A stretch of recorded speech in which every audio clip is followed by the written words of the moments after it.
Hello, I'm Pastor Joe, and I want to welcome you back to the Parson's Bench Workshop. You know, as a pastor, Holy Week and Easter is a really busy time of year, a really busy and crazy week. A lot of energy being expended, a lot of emotional things going on as well. And so today is actually the Saturday before Easter that I'm starting this project. And so I'm wanting to get out here to just kind of relax and get a little bit change of pace. It's rainy outside, so I can't do any yard work, can't go down to the boat and do any work. So getting out here in the shop, it's way overdue to be out here anyway. So I came across a pattern by Steve Good. This was in an email that he sends out with patterns, a kind of a little newsletter. And it's of a wolf pack. I'm not sure if you can see it there or not. But our local high school team here in Whiteville is the wolf pack. So I thought this might be kind of an appropriate thing to do. It's on 1/4-inch plywood. I've already taped it and then glued the pattern on.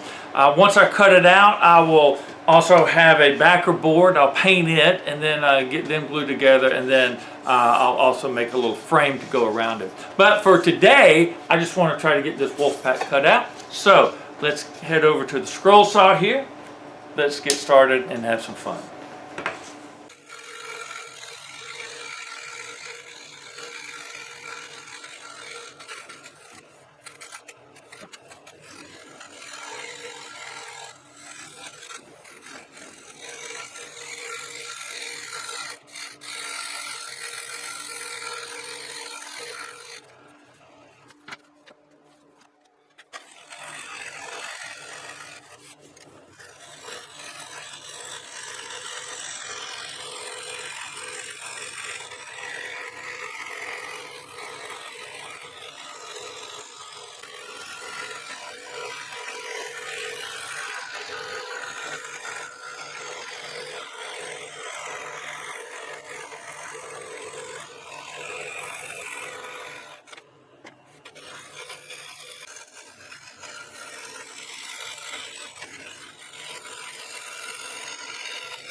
All right, it's been a couple of days since we've been out here. The weather today is like it's sunny and in the 80s, much different than it was the other day.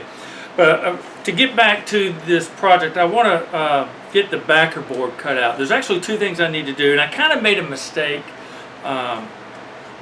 when I was applying my pattern to the wood. I didn't really line up the edge of the pattern.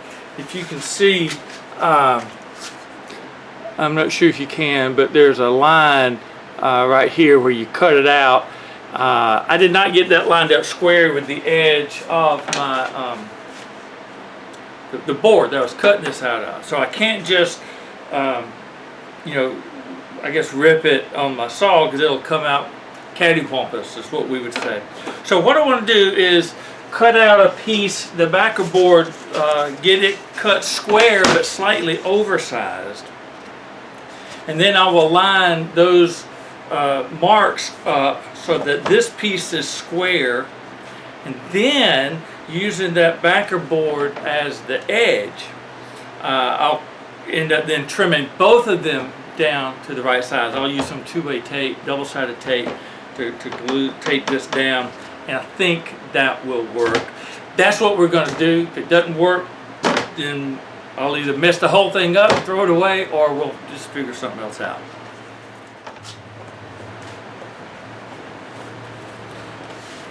Kind of habit when I start using the tools other than the scroll saw, I do like to have my shop apron on. Easy access to all the things that I may need.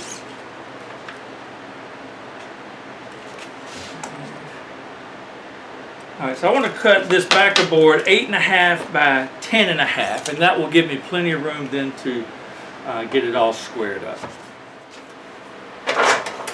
I like to raise the blades so that the bottom of the gullets are about at the top of the board that I'm going to be cutting.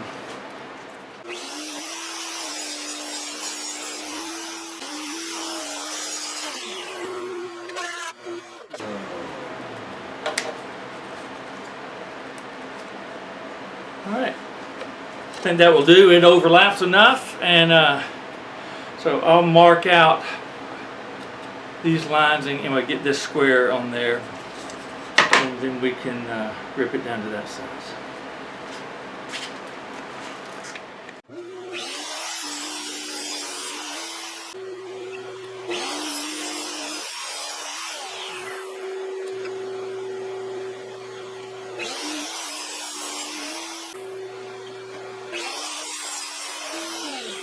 We're good with that, so let's pull these apart and then I can see about taking the pattern off of the wolf. Alright, so now I want to get started on the frame that will go around everything, because I want to paint the frame and the backer board at the same time. The frame is going to be made out of simple 1x2 pine, nothing fancy. And so the first thing I want to do is route a rabbet in there, and I need to kind of turn my tool cart around and get my table saw set up, because my router attaches to the wing of the table saw. So let's get that done, and then we'll make some sawdust, getting the rabbet cut in the pine board, and then we'll start cutting our miters and getting everything cut to length.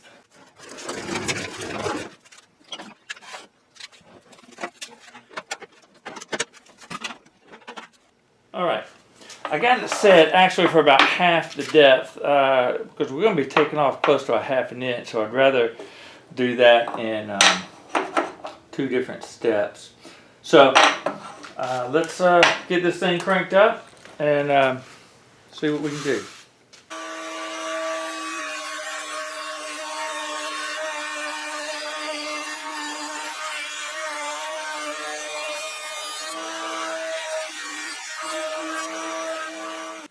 Okay, I got those rabbets routed in, and it does a great job. But I tell you what, that really just throws, the way I've got it set up, throws shavings and dust everywhere. It's a pain.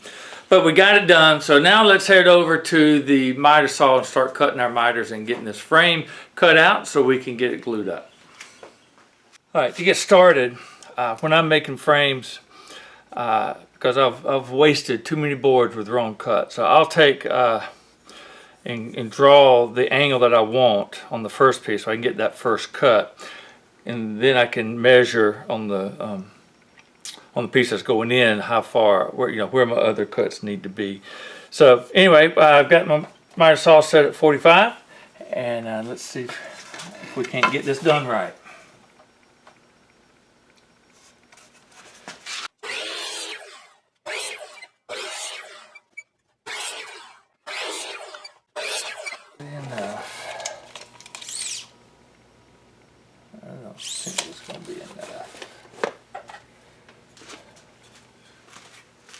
Alright, we got the frame pieces cut out. Now we're going to just dry clamp them together.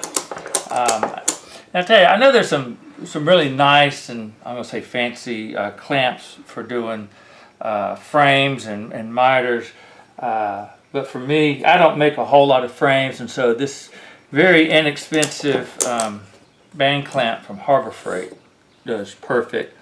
And it's not as convenient in terms of setting it up, I know that, but again, I don't make a whole lot of these, so that's all, it works out fine. Alright, let's see.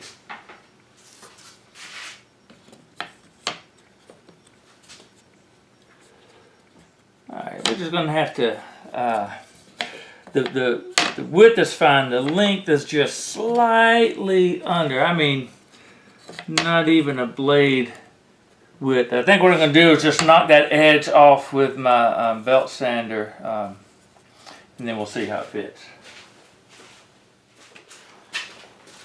It was really close, so I think, yeah, there we go. All right. I think we can glue this frame up, and then once it's glued and has a chance to dry, we'll put a coat of blue paint on that and on this backer board, and then we'll pretty well be through with this project.